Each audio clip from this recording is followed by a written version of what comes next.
Welcome back. It's time for the Daily Dish. Chef Trevor's got something seasonal and spicy for us today. Here's what you'll need to follow along. Green beans, garlic, chili paste, chili oil, tamari or regular soy, white sugar, salt, water, and canola oil. Okay, Trevor, so for this recipe, you are featuring green beans. Yes, the good old green bean. Well, you know, it's seasonal, right? And it's summertime, and we got so many vegetables. Green beans are now readily available, and they're so beautiful, bright green and crisp. But before we get cooking, I do want to ask you, Trace, are you team green bean or not? I am definitely team green bean. Not peas, but green beans. I am all about them, have them all the time, so I am listening and I'm taking notes. Okay, so I'll make sure we keep peas out of future recipes, but for green beans, I will say that there's a lot of people that dislike them fervently, like they just don't like it, and I think that may be how they were prepared and force-fed to kids when they were younger. No offense to casseroles and almondine, but it doesn't have the punch of flavor that maybe I grew up eating beans with. So what I wanted to show you before we get started is, from a green bean perspective, they're gonna come, generally when you buy them, with these tips and ends on each one. What we like to do is we like to trim them, okay? So trim them really nicely. And then what we wanna do is, because we're gonna wok fry them, I like to blanch them first.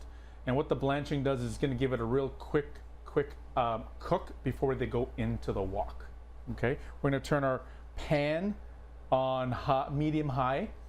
We have some canola oil, which we're going to put in the pan.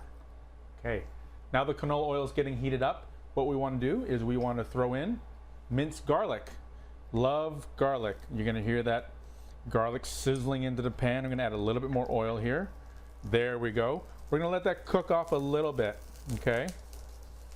Once we've got that going, we're then going to take chili oil. This is chili oil that I've made. We grew chilies a couple summers ago, picked them, dried them, and just soaked them in oil and create our own chili oil. So we got some chili oil there. All right. These beans have been pre-blanched because it takes about 3 minutes to get the pot up, and then you blanch them for about a minute or so. So you'll see that I didn't cook them fully. They're about 60% blanched. They're turned bright green. And then we rinse them off in cold water and dry them off, and then we're going to throw them into the pan. All right. Hear that sizzle. All right. Now once we got that sizzling going, we're going to add the next couple of things. Tamari, which is gluten-free soy sauce, is your salt component. If you want to add a little bit more salt for flavor, you can. I don't. I like it not too salty, but I'll add a little bit. Then we're going to add our sugar. Very important in Asian cooking. Sugar creates balance. And then this here is sambal oelek, which is my choice of chili paste for this dish. And then we're going to add a little bit of water here. Okay. Oh, Tracy, if you can smell what's going on in my kitchen right now. It's all looking good, Trevor. And I wanted to ask you just about the oil situation. Would you ever use anything else other than canola for frying this up? Now for me, I really prefer to use canola oil, particularly with Asian cooking in stir frying. Stir frying is high heat. Canola is really high smoke point, so there's less likelihood of burning. The other thing is because in Asian cooking we put so many layers of flavor in, canola oil is not only healthier but also provides a neutral flavor. So the flavor of the oil doesn't affect the flavors of everything else in your dish. Makes sense, right? Now that didn't take very long. Because we've blanched them, it literally takes about a minute and a half in a high wok or pan to get this going. So basically we're gonna plate these all up. Now, really, really important here, as I plate this up, this is like packed with flavor.